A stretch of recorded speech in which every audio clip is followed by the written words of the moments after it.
మహత్వం కలిగిన మా దేవ, పరిశుద్ధుడైన మా తండ్రి, మరొకసారి మరొక రోజు మీ ఆవరణలో చేరి సంఘముగా ఏకభావంగా మిమ్మల్ని ఆరాధించడానికి, మిమ్మల్ని స్తుతించడానికి మీరు మాకు అనుగ్రహించిన అవకాశం నాకు మీకు స్తోత్రాలు.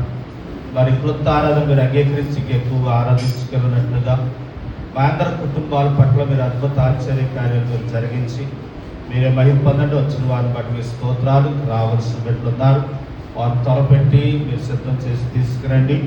వచ్చిన మేమందరము మీ సన్నిధానంలో హృదయపూర్వకంగా మీ వాక్యాన్ని విని మీ సన్నిధానంలో ప్రార్థించి మీ ఆశీర్వాదాలు పట్టుకుని వెళ్ళేవారిగా మమ్మల్ని చేయమని యేసు ప్రభువారి నామములో స్తుతించి కనపరిచి ఈ ఆరాధన మీకు అర్పించుకుంటున్నాము తండ్రి. కూర్చున్నామండి. ప్రియులారా, సమయంలో కొన్ని నిమిషాలు క్లుప్తంగా కొన్ని మాటలు మనము జ్ఞాపకం చేసుకుందాం. హెబ్రీలకు రాసిన పత్రిక 6వ అధ్యాయాన్ని చదువుకున్నామండి. ఈ 6వ అధ్యాయంలో చాలా విషయాలు ఉన్నాయి, కానీ కొన్ని మాటలు మీకు జ్ఞాపకం చేస్తాను. 20వ వచనాన్ని చదవండి. 6వ అధ్యాయం 20వ వచనం. నిరంతరము ప్రధాన యాజకుడైన అందులోనికి మనకంటే ముందుగా మన పక్షముగా ప్రవేశించాము. చూడండి, 5వ అధ్యాయం 9వ వచనం కూడా చదువుతాం.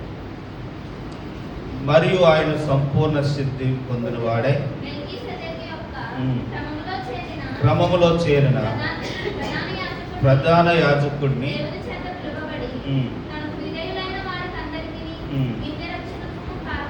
ఆరో వచనం కూడా చదువు. ఆ ప్రకారమే నీవు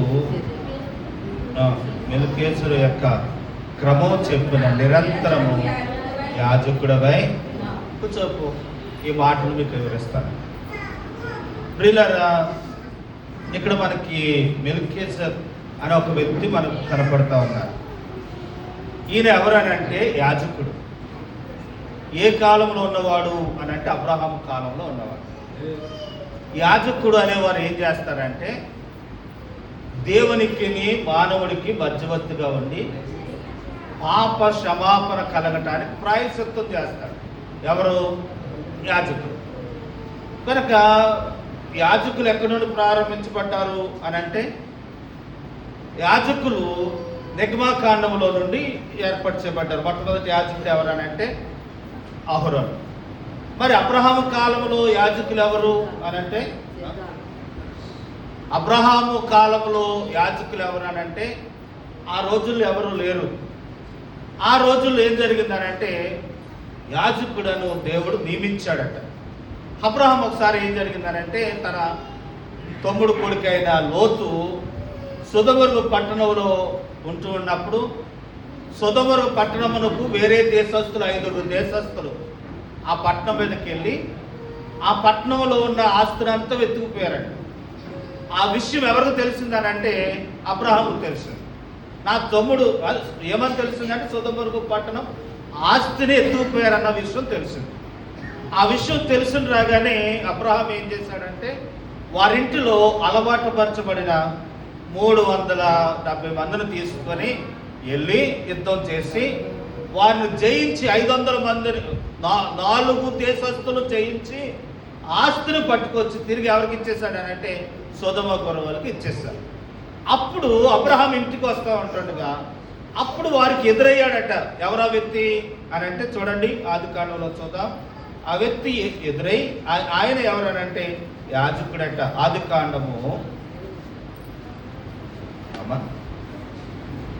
ఆదికాండంలో ఆ మాటలు చూస్తాం. 14వ అధ్యాయంలో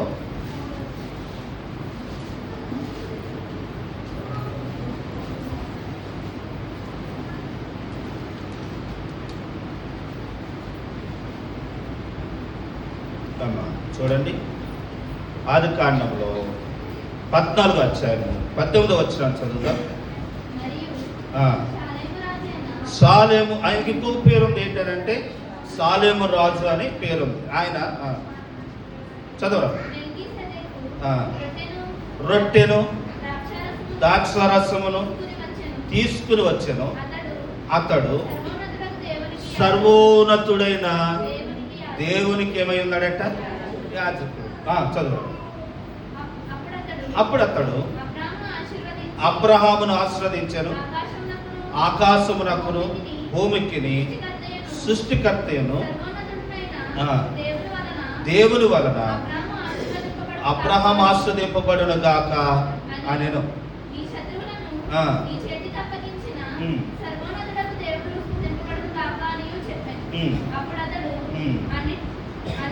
అన్నిటిలో అతనికి 10వ వంతు ఇచ్చాడు. ఇతని గురించి మళ్ళీ మనము ఎబ్రీ రాసిన పత్రికలు 7వ అధ్యాయంలో ఉంటారు, తీయొద్దురండి. ఆయన తండ్రి లేనివాడట. ఆయనకు జన్మ తల్లిదండ్రులు ఎవరో తెలవనివాడు. మరి కొంతమంది ఏం చెప్తారనంటే తల్లిదండ్రులు లేనివాడు నిరంతరం ఉండేవాడు అనంటే మనము ఎలా లెక్కేసుకోవాలనంటే తల్లిదండ్రులు లేనివారు ఎవరు? నిరంతరం ఉండేవాడు ఎవరు? దేవుడే. అబ్రహాము జయించి వచ్చినప్పుడు అబ్రహాముని ఎదుర్కొంటానికి వెళ్ళి ఆ సాలేము రాజు అని ఆయన వారిని ఆస్వాదించి ఏమిచ్చాడట? రొట్టి ద్రాక్షరసం ఇచ్చాడు. రొట్టి ద్రాక్షరసం ఇచ్చిన తర్వాత ఆ వ్యక్తిని ఆస్వాదించాడట. ఆస్వాదించిన తర్వాత అబ్రహాం ఏం చేశాడనంటే 10వ వంతు ఎవరికి ఇచ్చాడటండి? అబ్రహాము 10వ వంతు తనకు కలిగి ఉన్న అంతటిలో ఆ దేవుని సేవకుడకు ఆ 10వ వంతు ఇచ్చినట్లుగా మనం చూస్తూ ఉంటున్నాం. ఈ వాక్యాన్ని మనం అనుభవపరుచుకుంటే ఈ ప్రియులరా ఇప్పుడు సందర్భాన్ని మనం తెలుసుకొని ఆ కొత్త నిబంధనలోకి నేను వస్తాను. అబ్రహాము ఆస్వాదించబడటానికి అబ్రహాము దగ్గరికి వచ్చి ఆ సాలేము రాజు దీవించడానికి కారణం ఏంటంటే అబ్రహాము 4 దేశస్తుల్ని జయించాడు. ఏంటి ఆ దేశస్తులు అని అంటే వారు దేశస్తులను జయించినప్పుడు అప్పుడు అక్కడికి వెళ్ళి రొట్టి ద్రాక్షారసం ఇచ్చిన తర్వాత వారిని ఆస్వాదించాడు. ఆకాశమును భూమిని కలుగు చేసిన యెహోవా చేత నువ్వేమవుతావనంటండి? ఆస్వాదించబడతావు అని చెప్పాడు. అట్టి ఆస్వాదం ఎప్పుడు వచ్చిందనంటే అబ్రహాం జయించాక వచ్చిందా, జయించక క్రితం వచ్చిందా? జయించాకే వచ్చింది. మనము కూడా దేవుడు మనల్ని ఆస్వాదించాలనంటే మనము కూడా ఈ లోకంలో జయించాలంట. ఏమి జయించాలి? అబ్రహాము 4 దేశస్తుల్ని జయించినట్టుగానే మన జీవితంలో కూడా మనం జయించాలి. ఏమిటయి అనంటే యోహాను సువార్త పత్రికలో రాస్తాడు. ఏంటనంటే శరీరాశ, నేత్రాశ, జీవ కుటుంబాన్ని ఏం చేయాలటండి? జయించాలి. ఎప్పుడైతే వారిని జయిస్తామో అట్టివాడు ప్రభు పాలన తీసుకొని అప్పుడు యెహోవా చేత ఏమవుతారటండి? ఆస్వాదించబడే వారిగా ఉంటారని వాక్యము సెలవిస్తా ఉంది. కాబట్టి ఈయన అబ్రహాముకు ప్రభు బలి ఇచ్చాడు. ఇప్పుడు మనకి ఏమంటున్నాడు అనంటే కొత్త నిబంధనలో ఎబ్రీ రాసిన పత్రికలోకి వస్తే ఏమంటున్నాడనంటే ఎలాగొతే సాలేము రాజు ఎలాగొతే ఆయన ప్రభు బలి ఇచ్చాడో యాజకుడుగా ఉన్నాడో అట్రీతిగానే మనందరికీ ఒక యాజకుడు ఉన్నాడట. ఒక విషయాన్ని మీకు తెలియపరచాలి ప్రియులారా.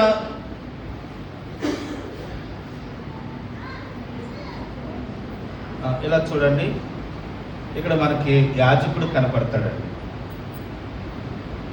యాజకుడు ఒకసారి ఏం జరిగిందో తెలుసా అండి? ఒక ఆయన ఒక గుడి కట్టుకున్నాడట. గుడి కట్టుకొని బొమ్మను ఎట్టుకున్నాడు. ఆ బొమ్మకి ఒక యాజకుడు కావాలి. ఆ యాజకుల్ని ఏమన్నారంటే పూజారులు అన్నారు. ఈ పూజారి అనుకోండి ఒకరిని ఎట్టుకుని ఆ పూజారి ఏం చెప్తే ఆ పని చేయమని ఆ పని చేస్తాను బాబు. నిజ సేవకుడిని తునీకరించి ఒక ఆయన బొమ్మ పెట్టుకుని ఆ బొమ్మకి ఒక యాజకుడిని పెట్టుకున్నాడట. ఆ యాజకుడు ఎవరు అనంటే జీతానికి వచ్చినవాడు. ఆ యాజకుడు ఎలా అంటాడు? జీతానికి వచ్చినాడు. ఆ జీతానికి వచ్చినాడు ఇప్పుడు జీతం ఇచ్చినోడు మాట వినాలా లేకపోతే ఆయన చెప్పినట్టు ఏం చేయాలా? ఇప్పుడు ఏం జరుగుతుందనంటే జీతం ఇస్తున్నాడు కనుక ఈ పూజారు ఏం చేస్తున్నాడు అనంటే ఈయన ఏం చెప్తే అది చేస్తున్నాడు. కాదు యాజకుడు తత్వము మనుషులకున్న తత్వం అది కాదు. యాజకుడు ఏం చేయాలనంటే దేవుని దగ్గర నుండి ప్రజలను ప్రాయశ్చిత్తం జరిగించి దేవుడు ఏం చెప్పాడో ఆ పని వారికి చేయాలి. అలా చేసినప్పుడు ఆకాశమును భూమిని కలుగు చేసిన దేవుడు మనల్ని ఏం చేస్తాడట? ఆస్వాదిస్తాడు. ఆస్వాదించాలనంటే ప్రతి ఒక్కరికి ఇప్పుడు ఎవరు కావాలనంటే యాజకులు కావాలి. ఆమె ఎవరు కావాలి? యాజకులు. కానీ ఈ యాజకులు అబ్రహాముకు ఉన్నాడు, ఈ యాజకులు నిర్గమకాండంలో ఉన్నారు. ఇక్కడ రాను చూస్తే సొలొమోను మొదటి సమయాల కాడికి వచ్చిన వాడికి లేవీలందరూ కూడా ఎలా తయారయ్యారంటే వారు మందిరానికి వచ్చిన వాళ్ళతో వ్యభిచారం చేస్తున్నారట. ఎవరు? లేవీలు అంటే యాజకులు. దేవుని మందిరానికి వచ్చిన వాళ్ళతో వ్యభిచారం చేస్తా ఉన్నారు, దొంగలిస్తా ఉన్నారట. మాసం ఉడుకుతుంది అనుకోండి, దేవుడి నియమం ఏంటంటే మాసం ఉడుకుతున్నారనుకోండి, బలర్పించిన మాసం ఉడుకుతుంది అనుకోండి, ఉడికిన తర్వాత ఆ కొంకుతో ఇలా తీసుకున్నది యాజకుడు తినాలి, మిగిలినది దేవునికి ప్రసాదంగా అర్పించి దాన్ని బూడిద చేసేవారు. ప్రియులారా గమనించండి, ఎవరు తినకూడదు, ఎవరు తీసుకోకూడదు, ఎవరు అర్పించినోడు కూడా వెనకకి పట్టుకెళ్ళకూడదు. యాజకులు ఏం చేశారని అంటే మాకు ఉడికిన మాసం వద్దు, మాకు ఏ మాసం కావాలనంటే పచ్చి మాసమే కావాలన్నారు. పచ్చి మాసమే కావాలని ఇలా యాజకులు దురేకరించడం దాన్ని బట్టి ఇప్పుడు ఎవరు లేకుండా సరైన లోకములు ఎవరు లేకుండా అయిపోయారనంటే సరైన పాప పరిహారం చేసే యాజకుడు లేకుండా అయిపోయాడని దేవుడు ఏం చేశాడనంటే తానే ప్రధాన యాజకుడిగా యేసు ప్రభువు ఈ లోకానికి దిగొచ్చాడు. తానే ప్రధాన యాజకుడిగా దిగొచ్చి తానే మన కొరకు ప్రాయశ్చిత్తం చేసి తానే మన కొరకు గొర్రె పిల్లవలే తానే రక్తము కార్చి తానే మన కొరకు చనిపోయి ఏం చేశాడంట అనంటే ఆరోగ్యంలో చదువుకున్నాం. నిరంతరము చదవండ్రమ్మా 20 వచనం. నిరంతరము క్రమము చెప్పున ప్రధానుడు యాజకుడైన యేసు అందులోనికి మనకంటే ముందుగా మన పక్షమును ఏం చేశాడట? తాను యేసు ప్రభువు తానే ఈ విషయాన్ని గమనించాలి. యాజకుడు చేయవలసిన పని ఏంటంటే మనుషుల కొరకు ప్రాయశ్చిత్తాన్ని చేయాలి. ఈ ప్రాయశ్చిత్తం చేసినోడే సరైనగా లేనప్పుడు తానే మన కొరకు లోకానికి వచ్చి తానే యేసు ప్రభువు బలాగి ఆయన ఏం చేశాడనంటే పరలోకానికి వెళ్ళి తాను మన కొరకు ప్రాయశ్చిత్తాన్ని చేస్తాడు. ఇక్కడ కొంచెం మీకు చరిత్ర చెప్పాలి. ఏంటనంటే ప్రియులరా, మోషేతో దేవుడు అన్నారు నేను చూపించినట్టుగా మందిరం కట్టమన్నాడు. దేవుడు మోషే చూపించినట్టుగా దేవుడు మోషేకు చూపించినట్టు మందిరం కట్టమన్నాడు. మందిరము దేవుడు చూపించినట్టుగా కట్టాడు. చూడకుండా ఎలా కట్టగలరండి? మోషే చూశాడు. ఎక్కడ చూసుంటాడు? ఆ మందిరం ఎక్కడుంది అని అంటే ఎక్కడైనా ఉంటాయని కదా చూపిస్తారు, లేకపోతే ఆయన గీత చూపించాలి కదా. ఆయన ఎక్కడ చూశాడు అని అంటే భూలోకంలో ప్రత్యక్ష గుడారం ఎలాంటిది కట్టాలో అలాంటిది ముందు ఎక్కడుందనంటే పరలోకంలో ఉందన్నమాట. ఈ పరలోకంలో ఇంకొక విషయాన్ని మీకు చెప్తాను. పరిశుద్ధ ప్రత్యక్ష గుడారము ఆవరం, పరిశుద్ధ స్థలం, అతి పరిశుద్ధ స్థలం. ఆవరంలోకి అందరూ రావచ్చు, ప్రాయశ్చిత్తం అందరూ పరిశుద్ధ స్థలంలోకి రావాలి. అతి పరిశుద్ధ స్థలంలోనికి ప్రజలందరి కొరకు ప్రాయశ్చిత్తం చేయటానికి సంవత్సరానికి ఒక్కసారే వెళ్ళాలి. అటుగానే ప్రియులరా ఇలాగ అనుకుందాం. ఆవరం అంటే లోకము, పరిశుద్ధ స్థలం అంటే సంఘము, అతి పరిశుద్ధ స్థలం అంటే పరలోకం. ఇప్పుడు మనం ఎక్కడి నుంచి వచ్చాం? లోకములో నుంచి ఎక్కడికి వచ్చాం? పరిశుద్ధ స్థలంలోకి వచ్చాం. ఈ పరిశుద్ధ స్థలంలో నుండి ఎక్కడి నుండి ఎక్కడికి వెళ్ళాలి? అతి పరిశుద్ధ స్థలం అంటే ఏంటనంటే పరలోకం. ఈ పరలోకానికి మనకంటే ముందు ఎవరు వెళ్ళారు? యాజకుడు వెళ్ళాడు. ఈ యాజకుడు వెళ్ళి అక్కడ ఏం చేస్తున్నాడంటే మన కొరకు అని అంటే ప్రాయశ్చిత్తాన్ని చేస్తా ఉన్నాడు. ఇప్పుడు నేను పాపం చేస్తాను అనుకోండి, యాజకుడి దగ్గరికి వెళ్ళి గొర్రెనో మేకనో ఇస్తే ఆ యాజకుడు ఏం చేస్తాడు? ప్రాయశ్చిత్తం చేస్తాడు. ఇప్పుడు యాజకుడు లేడు కనుక మన ప్రధాన యాజకుడు ఎవరు? యేసు ప్రభు దగ్గరికి వచ్చి అయ్యా నేను దొంగతనం చేస్తాను, నేను పాపం చేస్తాను, నేను ఎలా ఉన్నాను, నేను అలా చేస్తున్నాను అన్నప్పుడు తానే మన కొరకు పరలోకంలో ఏం చేస్తున్నాడట? ప్రాయశ్చిత్తాన్ని చేస్తా ఉన్నాడు. కాబట్టి ఈరోజు అందుకే యేసు ప్రభువారి గురించి ఏమని రాయబడుతుంది అంటే యేసు ప్రభువారు మన కొరకు పరలోకానికి వెళ్ళంట. పరలోకములో మన కొరకు ఏం చేస్తున్నాడనంటే తండ్రి కుడిపార్శ్వమున మన కొరకు విజ్ఞాపన చేస్తా ఉన్నాడు. ఆయన మన కొరకు విజ్ఞాపన చేస్తా ఉన్నాడు. అందుకే బైబిల్ ఏమని ఉందనంటే యేసు ప్రభువారు మన కొరకు ప్రధాన యాజకుడిగా ఉండి విజ్ఞాపన చేస్తా ఉన్నాడు. అందుకే మనం ఇంకా చచ్చిపోలేదన్నమాట. పాపం చేస్తుంటే మనం ఎప్పుడో ఏమైపోదు? పాపం చేసిన వాడు చూడండి, కీర్తన చాలాసార్లు చదువుకుంటాం. 90వ కీర్తనలో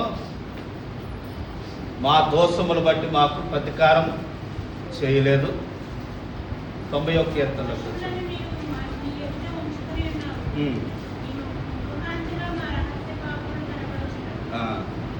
కాదు, 103వ కీర్తన చూడండి.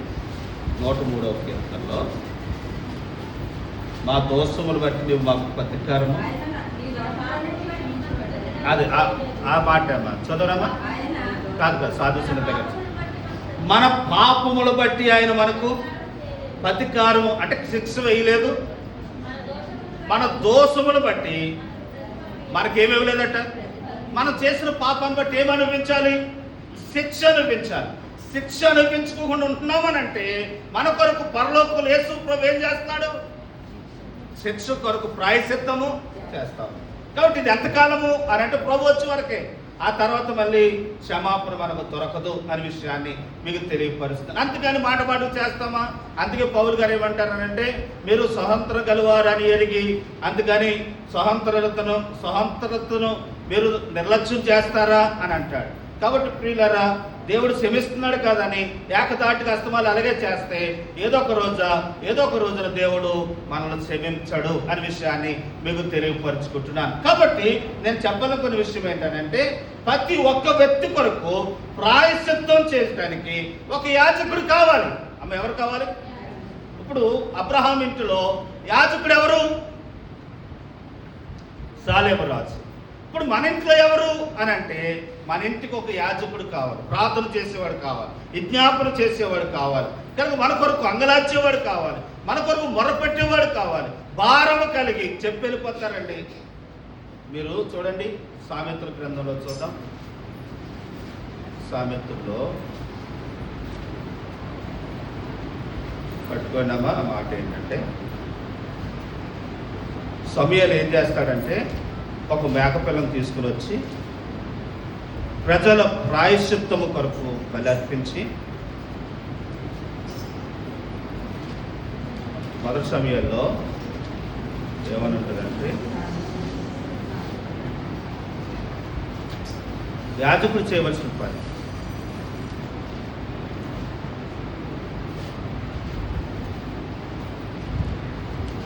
యుద్ధం జరుగుతుందండి. యుద్ధం జరుగుతూ ఉంటుంటే సమూయేలు గారిని కేకేసి అంటారు, నువ్వు మా కొరకు ప్రార్థన చేయి బాబా, మేము ఎక్కడికి వెళ్తున్నామని అంటే యుద్ధానికి వెళ్తున్నామని అంటారు. అప్పుడు సమూయేలు ఏమంటాడు తెలుసా? మీరు యుద్ధానికి వెళ్ళండి. అమ్మ దొరికిందిరా. మొదటి సమూయేలు 7వ అధ్యాయము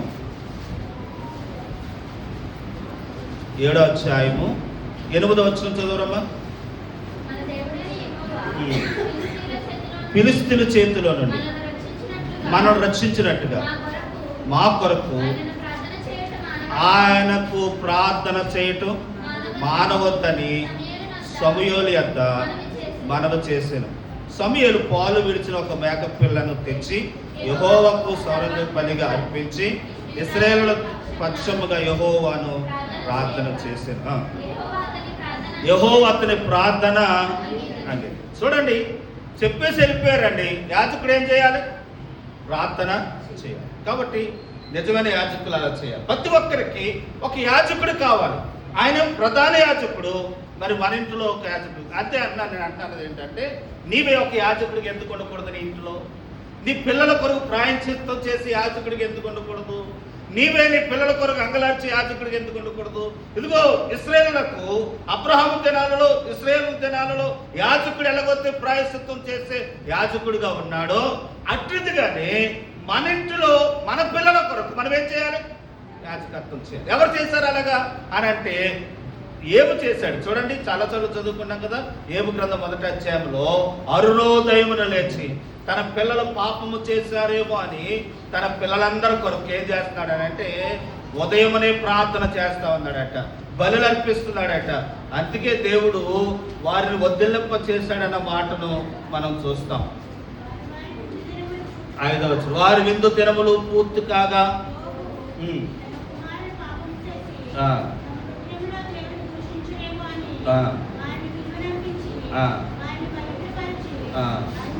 అరుణోదయమున లేచి వారిలో ఒక్కొక్కరి నిమిత్తము దహన బలులు అర్పించు వచ్చాను. ఏబు నిత్యము అలాగునే చేస్తారు. అంటే పిల్లలు పాపము చేశారేమో అని యాజకత్వం ఎవరు జరిగిస్తున్నారట? ఏమే జరిగిస్తారు. ఈరోజు మనకి బాధ్యత ఉందండి. ఏం చెప్పనా, మనము కూడా మన పిల్లలు ఎక్కడైనా తప్పు చేస్తారేమో అని వారి కొరకు అరుణోదయమును లేచి వారి కొరకు ఏం చేయాలి? ఇప్పుడు మాకు బాధ్యత చెప్పాడు. మా పనేది అని అంటే పనులకు వెళ్ళటం కాదు, మా పనేది ఎల్ఐసీలు కట్టించడం కాదు, మా పనేది లేకపోతే ఎక్కడ పనులు ఇప్పించడం కాదు, కొయిటాలు తీసుకెళ్ళడం కాదు. మా పని ఏంటనంటే ప్రజలందరూ కొరకు ఏం చేయాలి? ప్రార్థన చేయటమే మా పని. కనుక మేము సంఘం కొరకు ప్రార్థన చేస్తాం, గ్రామం కొరకు ప్రార్థన చేస్తాం, దేశం కొరకు ప్రార్థన చేస్తాం. మీరు నమ్మండి నమ్మకపోండి, మేము మా పని అది. అలా చేయకపోతే దేవుడు మాకు ప్రతిఫలాన్ని ఇవ్వడు. కాబట్టి మీ కుటుంబంలో దేవుడు మీకు ప్రతిఫలం ఇవ్వాలంటే మీరు యాజక ధర్మాన్ని, మేము యాజకులం ఏంటండి అన్నట్టు చూడండి. పేతురు రాసిన పత్రికలో ఆ మాట చదువుతాం. యాజకులైన పేతురు రాసిన పత్రిక పేతురు రాసిన మొదటి పత్రిక 2వ అధ్యాయం 9వ వచనం. అయితే మీరు చీకటిలో నుండి ఆశ్చర్యకరం తన ఎలుగులోనికి మిమ్మల్ని పిలిచిన వారిని గుణాతిశయములను ప్రచురం చేయ నిమిత్తము ఏర్పాటు చేయడం, వంశములను రాజులైన యాజక సమూహమును పరిశుద్ధ జనాంగముగాను దేవుని సొత్తైన. కాబట్టి మనమే యాజక పరిహార్థము పిల్లల కొరకు ప్రార్థన చేసేవారంగా మనం ఉండాలనే విషయాన్ని మీకు తెలియపరుచుకుంటున్నాను. ప్రియులారా, నిర్గమకాండములో మనం చూస్తే ఒక సందర్భం చూస్తామండి. ఏంటంటే ఇశ్రాయేలు రొమ్ముల మీదంట అంగి ఉంటుంది కదండి. ఇదిగో చూడండి, ఒకసారి ఈ వాక్యం చదువుదాం. నిర్గమకాండం 28వ అధ్యాయము 43వ వచనం, అదే 29వ వచనంలో యాజకుడికి నియమం చెప్పినప్పుడు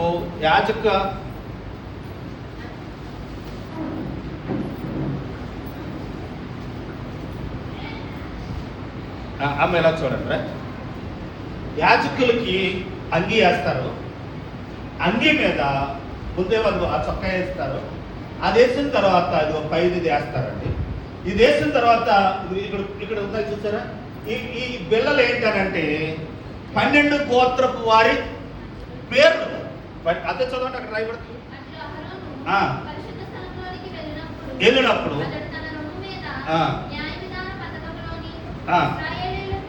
ఇశ్రాయేలుల పేర్లు నిత్యము యెహోవా సన్నిధిని జ్ఞాపకార్థముగా. అమ్మ, యేసు ప్రభువు వారు ఆయన ప్రధాన యాజకుడు అయితే మనం చిన్న యాజకులము. చిన్న యాజకులైన మనము మనకు అప్పచెప్పు వారి కొరకు మనం యాజకత్వము చేయాలి.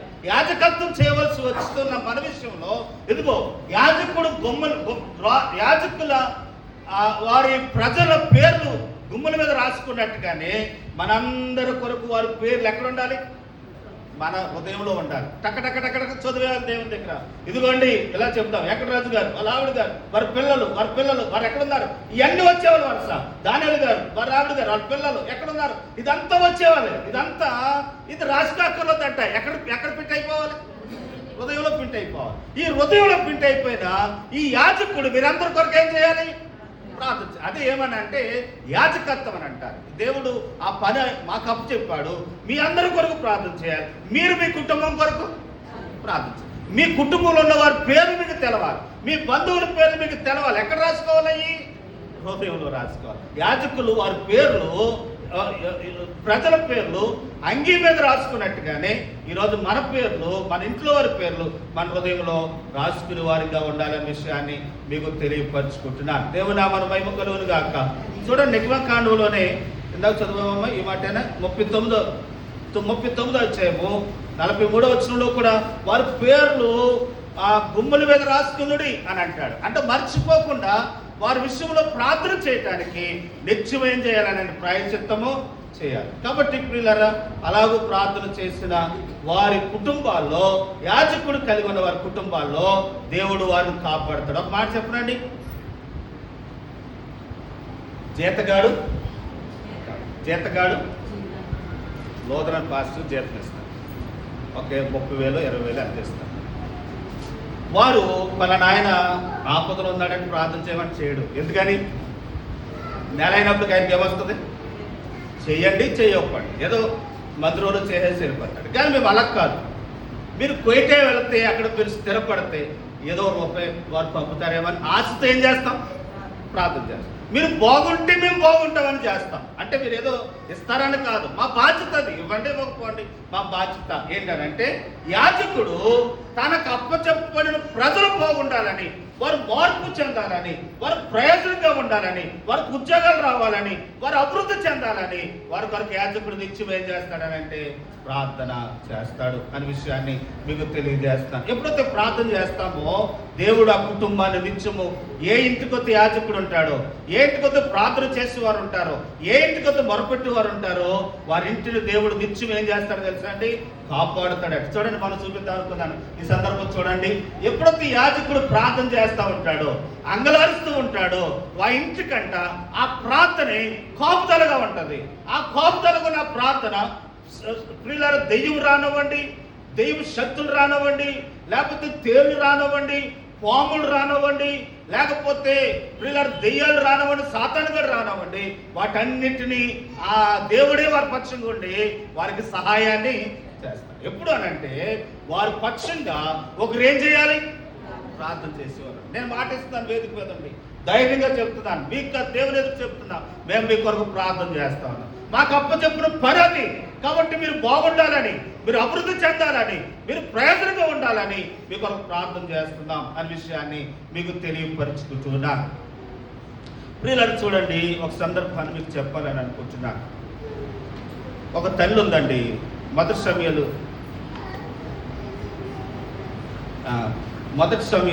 కాదు, మొదటి రాజులు రాసిన గ్రంథం. ప్రార్థన చేస్తే ఆ తల్లికి వచ్చిన మేలేట్లో చెప్తాను. ఇక్కడండి సొలొమోను అని ఒక రాజు ఉన్నాడండి. ఆ రాజు తల్లి బెత్షెబా ఏం చేసిందనంటే, దావీదు వృద్ధుడైపోయాడని చనిపోయే పరిస్థితి వచ్చేసినప్పుడు, అంటే తల్లి ప్రార్థన చేస్తూ వచ్చిన మేలేంటో చెప్తున్నాను. వృద్ధాప్యం వచ్చేసినప్పుడు అద్దోని అనేవాడు దావీదు కొడుకు ఏం చేశాడంటే రాజు అయిపోవటానికి సిద్ధపడ్డాడు. రాజు అయిపోవటానికి సిద్ధపడినప్పుడు ఈ బెత్షెబా అనే ఆవిడ ఏం చేసిందనంటే, ఆవిడ రాజుగారి దగ్గరికి వెళ్ళి, రాజుగారు పిలవకుండా వెళ్ళకూడదట.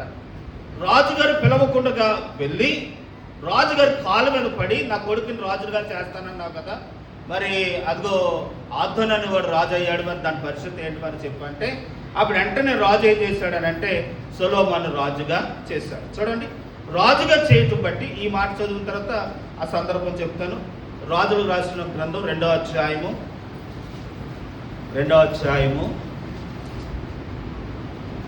18వ వచనం చదవరమ్మా. బెత్షెబా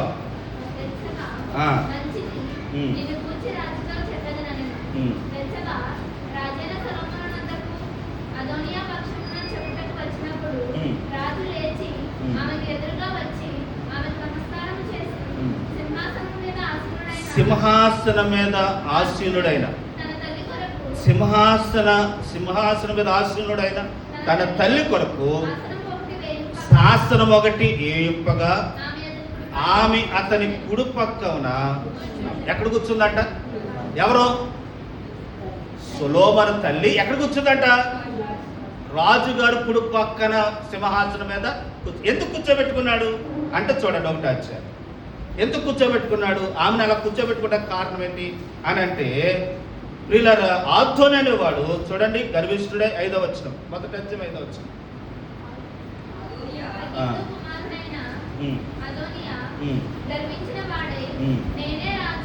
నేనే రాజునని అనుకుని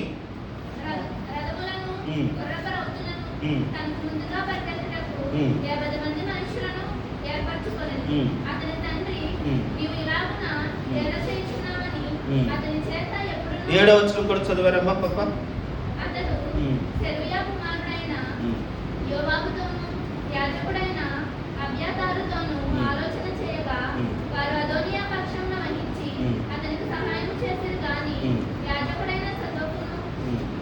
అమ్మ నేను వివరిస్తాను చూడండి చాలు. ఇక్కడ ఆదోనియా అనే వాడు రాజు అయిపోతా ఉంటుంటే ఈ బెత్షెబా అనే ఆవిడ ఎవరి దగ్గరికి వెళ్ళింది? రాజుగారి దగ్గరికి వెళ్ళి మొరపెట్టినప్పుడు రాజుగారు వెంటనే సొలొమోను ఏం చేశాడనంటే రాజుగా చేశాడు. ఈ విషయాన్ని మనసులో పెట్టుకున్నాడు బట్ కొడుకు. ఎవరి విషయంలో? అమ్మా, తండ్రి దగ్గరికి వెళ్ళటానికి అర్హత లేకపోయినా ఆయన పిలిస్తేనే వెళ్ళాలి కదా. ఆయన పిలవకపోయినా నువ్వు వెళ్ళి ప్రాణం తెగించి నా కొరకు తండ్రికి రికమెండ్ చేసి ఎవరికో వెళ్ళిపోతున్న ఈ అధికారాన్ని నాకు కట్టబెట్టావు కనుక నీ స్థానం కింద కాదు, ఎక్కడ? సింహాసనం మీద ఉండాలి అని సింహాసనం కూర్చోబెట్టాడట. ఎందుకు కూర్చోబెట్టాడు అని అంటే ఆ తల్లి రాజుగారి దగ్గర చేసిన మనవి అట్టిదిగానే మనము కూడా మన పిల్లల విషయంలో అభివృద్ధి చెందాలని దేవుడి దగ్గర ఏం చేయాలి? ఇదిగో దావీదు బెత్షెబా దగ్గర ప్రార్థన చేసినట్టుగానే దావీదు దగ్గర ప్రాణం తెగించి అవి వెళ్ళినట్లుగానే మనము దేవుడి దగ్గర మన పిల్లల కొరకు ప్రార్థన చేస్తే వారు అభివృద్ధి అయిన తర్వాత మీ స్థానం ఎక్కడ తెలుసా? వారు కుడి పక్కన ఉంటారు. పిల్లలు ఇలా చెప్తాను, మీ కొరకు కష్టపడే వాళ్ళు మర్చిపోకూడదు, మీ కొరకు ప్రయాసపడిన తల్లిదండ్రులు మర్చిపోకూడదు. నేను ఈ మాట చెప్తున్నాను, నా అభివృద్ధి కొరకు ప్రయాసపడిన వారిని నా జీవితంలో నేను మర్చిపోను. నాకు తెలుసు నా జీవితంలో అభివృద్ధి అవటానికి. అందరూ ఒకసారి దేవుని స్తోత్రం. ఎవరు ఇక్కడ ఉంటాడని పిల్లంకడు కొడుకు అని ఏమంటారంటే గేలాలుగాడు అంటారు. సేమ్ జాయ్ ఒక 20 సంవత్సరాల క్రితం ఎలా ఉన్నాడనంటే మీరు ఎవరు చూడక్కర్లేదు, ఏ ఫోటో చూడక్కర్లేదు, గేలాలోడు ఎలా ఉన్నాడు అలా ఉన్నాడు. నా పరిస్థితి అలా ఇక్కడ కనపడితే అక్కడ ఉండేవాడిని, అక్కడ ఉంటే ఇక్కడ ఉండేవాడిని, ఇక్కడ ఉంటే అక్కడ ఉండేవాడిని. మరి నా కొరకు సంఘం ప్రార్థన చేస్తుంది, ముఖ్యంగా తల్లి ప్రార్థన చేస్తుంది. వారు ప్రార్థన బట్టి ఈరోజు నేను నిలబడగలను. ఈరోజు ధైర్యంగా చెప్పగలను ఏంటనంటే పిల్లరా, ఈరోజు చెప్పగలుగుతున్నాను ఏమిటనగా దేవుని వాక్యాన్ని బట్టి మీతో చెప్తున్నాను. ప్రార్థన బట్టి వారు మొరపెట్టిన మొరను బట్టి వారు తెగించి దేవుడి దగ్గర మొరపెట్టిన ఆ యాజకత్వ ప్రార్థన బట్టి నా స్థితిగతిని దేవుడు మార్చాడు, నా మతిని మార్చాడు, నా పిచ్చితనాన్ని తీసివేశాడు. దేవుడి బిడ్డ రాజులు ఎదుట, అధికారులు ఎదుట, అనేక మంది ఎదుట నిలబడటానికి కారణం నా వెనకాల చేసిన సంఘ ప్రార్థన, తల్లి ప్రార్థన అనే విషయాన్ని మీకు తెలియపరుచుకుంటున్నాను. కాబట్టి ప్రతి ఇంటికి ఒక యాజకుడు ఉండాలి, సంఘానికి దేవుని సేవకుడు ఉండాలి, ఇంటికి యాజకులుగా ఉండాలి. ఆ యాజకుడిగా నీవు ఎందుకు ఉండకూడదు అనే విషయాన్ని మీకు తెలియపరుచుకుంటున్నాను. రండి నేను ముగిస్తానండి. ఎబ్రీయులకు రాసిన పత్రిక 6వ అధ్యాయంలోకి వస్తే ఇంకొక సందర్భాన్ని చెప్పి నేను ప్రార్థన చేస్తాను.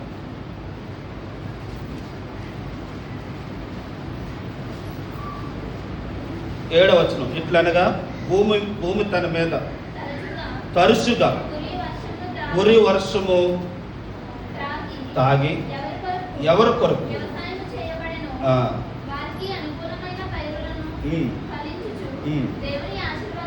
దేవుని ఆశీర్వాద వచనమును పొందు. చూడండి ఇప్పుడు ఏమంటున్నాడనంటే దేవుడు అంటండి ఆకాశం నుండి వర్షాన్ని కురిపిస్తాడంట. కురిపించి భూమిని తడిపి ఆ భూమిలో వేసిన విత్తనాలు పెరిగి పెద్దదై ఫలించినట్టుగానే దేవుని వాక్కు అలాగుండునంట. ఎవరి వాక్యం? నీరు ఎలాగైతే భూమి మీదకి వచ్చి తడిపి విత్తనాలు పెంచుతాదో దేవుని వాక్కు పంపించి ఎండిపోయిన వారిని తిరిగి ఏం చేస్తుందట? ఫలింప చేస్తా. నువ్వు ఫలించు అని అంటాడు, నువ్వు ఫలవర్తిగా ఉండు అంటాడంట. అమ్మ మళ్ళీ ఇంకోసారి చెప్తున్నాను, మొక్కలు బతకాలంటే ఏం కావాలి? ఇప్పుడు మనం ఫలించాలంటే ఏం కావాలి? ఇప్పుడు దేవుని వాక్యము కావాలి. దేవుని వాక్కు పంపి మీరు ఫలించండి అంటాడంట, మీరు ఫలవర్తిగా ఉండండి అంటాడంట. అందుకే కీర్తనకారుడు ఏమంటాడు తెలుసా? వారు పడి ఉన్న గుంటలో నుండి యెహోవా తన వాక్కును పంపి వారి గుంటలో నుండి దేవుడు. కాబట్టి ఏ విషయంలో మనం ఎండిపోయాము, ఏ విషయంలో మనము ఫలవర్తంగా లేము, ఏ విషయంలో ఆశ్రదాలు లేవు, ఆ విషయాల్లో మనం ఫలించాలని అంటే ఆయన వాక్కు మన మీదకి రావాలి. ఇలాగ చెప్పాలి, జాయ్ నువ్వు ఫలించు, లిల్లీ నువ్వు ఫలించు, నువ్వు అభివృద్ధి చెందు అని దేవుడు చెప్పాలంట. అలా చెప్పాలంటే మనం ఏం చేయాలి? ఆయన దగ్గర మొర ప్రార్థన చేయాలి. అప్పుడు ఏదో ఒక సమయంలో దేవుడు తన వాక్కును పంపి మనల్ని బాగు చేస్తాడు. దేవుని ఆశీర్వాదం పొందుతామంట, దేవుని దీవెనలు పొందుతామంట అన్న విషయాన్ని మీకు తెలియపరుచుకుంటున్నాను. ఇదిగో ఎన్నో సంవత్సరాల నుండి అటు ఆశీర్వాదాలు లేవేమో, అదే చెప్తూ అబ్రాహామును జ్ఞాపకం చేస్తున్నాడు. చూడండి 14వ వచనం, దేవుడు అంటే తన తోడని ప్రమాణం చేసి ఇలాగన్నాడు, నిశ్చయముగా నేను నిన్ను ఏం చేస్తానన్నాడు, ఆస్వాదిస్తాను, నిశ్చయముగా నిన్ను విస్తరింప చేస్తాను. అబ్రహాముకు దేవుడు తన లోటులో నుంచి వచ్చిన మాటను బట్టి అబ్రహామును దేవుడు ఆస్వాదించాడు. అతను దేవుడు ఏం చేశాడనంటే విస్తరింప చేశాడు. అబ్రహామును విస్తరింప చేసిన దేవుడు, ఆస్వాదించిన దేవుడు మనల్ని కూడా దేవుడు ఏం చేస్తాడనంటే ఆస్వాదిస్తాడనే విషయాన్ని మీకు తెలియపరుచుకుంటూ ఉన్నాను. ప్రియులారా, దేవుని వాగ్దానాలు, దేవుని సంకల్పం, దేవుని నిర్ణయము, ఆయన ఏమొత్తి మన పట్ల ఆశిస్తున్నాడో అట్టి ఆశీర్వాదాలకు పాత్రం అవ్వాలని, అలా ఉండాలని అంటే నేను మళ్ళీ చెప్తాను, మీరే ఒక యాజకులుగా ఉండండి, మీరే ప్రార్థించేవారుగా ఉండండి, మీరే మొరపెట్టేవారుగా ఉండండి. నిర్లక్ష్యం చేయొద్దు. ఒక మాట ఎలా చెప్తాను ఏంటనంటే, ఈ రోజు వరకు నీ పిల్లలు ఆస్వాదించబడలేకపోతున్నారు, ఇంకా దీవించబడలేకపోతున్నారు అని అంటే నీవే నీ ప్రార్థనే కొదువైందేమో. ఒకసారి హృదయపూర్వకంగా అయ్యా నేను ప్రార్థన చేస్తాను, కన్నీరు కార్చి మొరపెట్టు. దేవుడు నీ విషయంలో అద్భుత కార్యాలు దేవుడు చేస్తాడు. ఎండిపోయిన పిల్లలను దేవుడు సిగరింప చేస్తాడు. ఎండిపోయిన వారిగా ఉన్న వారు, ఫలవర్తం లేని వారిని ఫలవర్తంగా దేవుడు చేస్తాడని వాక్యం మనం చూస్తూ ఉంటున్నాం. కీర్తన 1వ అధ్యాయంలో చూస్తామండి. ఏంటనంటే, కనుక ప్రియులారా, దుష్టుల ఆలోచన చెప్పున నడవక, పాపుల మార్గం నిలవక, అపవాసకులు కూర్చున్న చోట కూర్చుండక, యెహోవా ధర్మశాస్త్రమందు ధ్యానించుచు, అతడు దేవరత్నములు ధ్యానించువాడు, అతడు నీటి కాలువన వారను నాటుబడిన వాడై ఆకు వాడక తన కాలమందు ఫలమిచ్చు, అతడు చేయనిదంతయు. కాబట్టి ఏ సమయంలో దేవుడు ఫలవర్తిగా దేవుడు చెట్టును ఫలింప చేసినట్టుగా మనలను దేవుడు తన కాలమందు దేవుడు మనల్ని ఏం చేస్తాడట, ఫలింప. కాబట్టి దేవుడు మనల్ని మర్చిపాడు, విడిచిపెట్టేవాడు కాదు. ఆయన మన విషయంలో అద్భుతాలు చేయగల దేవుడు. అటు రీతిగా దేవుడు మనకు సహాయం చేయగల దేవుడు. ఇంకో మాట చెప్పేస్తున్నాను, ఆయన మనకంటే ముందు పరలోకానికి వెళ్ళాడు. ఆయన పరలోకానికి వెళ్ళాడు, మనం అక్కడికి వెళ్ళాలి. ఆయన మన కొరకు జ్ఞాపకం చేస్తున్నాడు. ఆ పరలోకానికి వెళ్ళేలాగా భూమి మీద ఉండగానే మన పాపములు మనం ఒప్పుకొని పవిత్రపరిచి పరలోక రాజ్యానికి వారసులుగా అవుదాం. అట్టి కృప దేవుడు మనకు సహాయం దయచేయను గాక. ఆమె తరలి వచ్చుదాం, కళ్ళు మూసుకుందాం, ప్రార్థించుదాం. ఒకసారి మనం ఆలోచిద్దాం, ఎంతవరకు ఈ వాక్యం హృదయంలో చేర్చబడిందో. చేర్చబడిన వారు ఒక మనవి నిర్లక్ష్యం చేయొద్దు. వీడు మనోడే కదా అని అనుకోవద్దు, మన చుట్టూరు తిరిగేవాడు కదా అని నిర్లక్ష్యంగా తీయొద్దు ఈ మాట.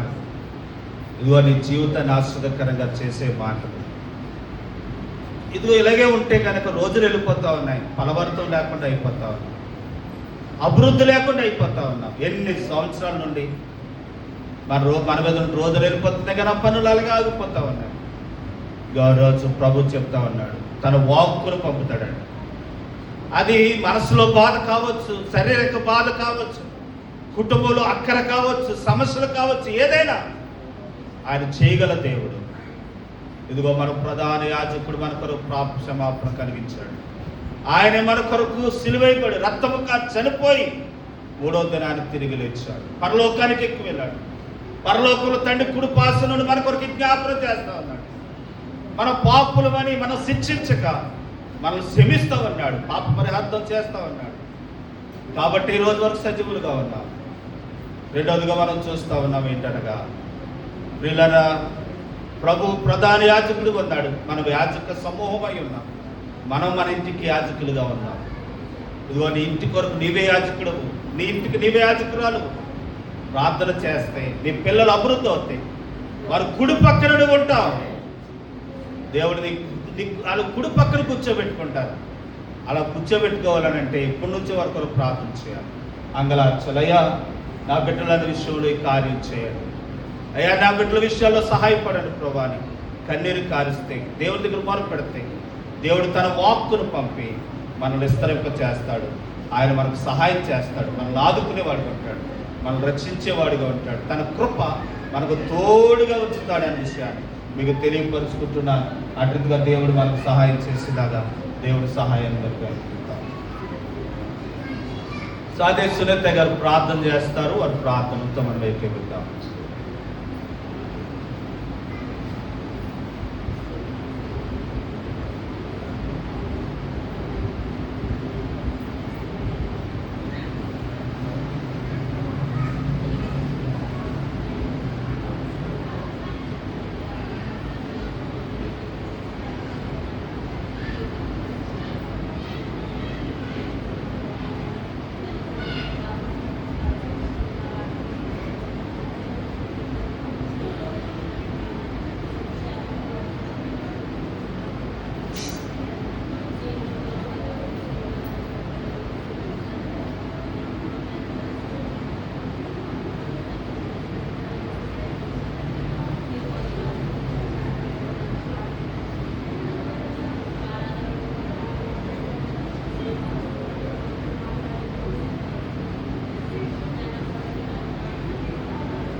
పరిశుద్ధ మీకు వందనాలు, ఇంతవరకు సహాయపడ్డారు.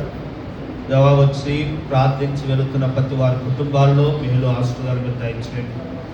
వారి కుటుంబాల్లో అక్కర్లు మీరు తీర్చండి. ఈ 40 రోజులు ఏమవుతాయి ప్రార్థించి ఆశిస్తూ ఉన్నారు. అటుగా వారి ఆశలు ఉద్దేశాలు మీరు నెరవేర్చి వాక్కును పంపు. అయ్యారైనా భూమిని తడిపి ఎలాగొత్తే ఫలింప చేస్తున్నాం, అలా ఎండిన వారిగా ఉన్న మా జీవితాలు మీరు ఫలింప చేసేలాగా ఈ వాక్కును పంపి మమ్మల్ని బతికించండి, లేవనెత్తండి, ఫలింప చేయండి. దీవెనకరంగా చేయమని వేడుకుంటున్నాను. వచ్చిన బిడ్డలందరూ బట్టి మీకు వందనాలు. ఈ రాత్రి నీ సన్నిధి వారితో వచ్చి నడిపించండి. మిగిలిన రోజుల కొరకే మీ సహాయాన్ని అనుగ్రహించమని యేసు ప్రభువు నామములో అడిగి వేడుకుంటున్నాము తండ్రి. మన తండ్రి అయిన దేవుని ప్రేమయు, కుమారుడైన యేసు క్రీస్తు వారి కృపయు, పరిశుద్ధాత్మని ఆ సహవాసం, పాపుదల దీవెన ఆశీర్వాదాలు ఇప్పుడు ఎల్లప్పుడు ప్రభువు వచ్చే వరకు సదాకాలం కూడి వచ్చిన మనందరికీ నిత్యము తోడైండి, కాపాడి నడిపింప చేయను గాక. అందరికి వందనాలని దేవుడు.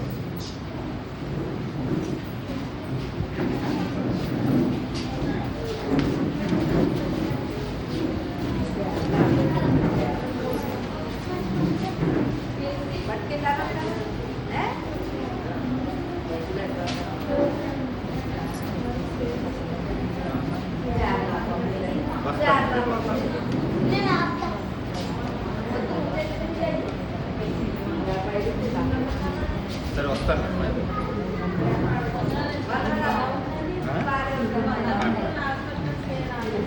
చాలా అంటే ఆ రోజు మంగళవారం మా హాస్పిటల్ ఇచ్చారమ్మా. హాస్పిటల్ ఇచ్చినప్పటికీ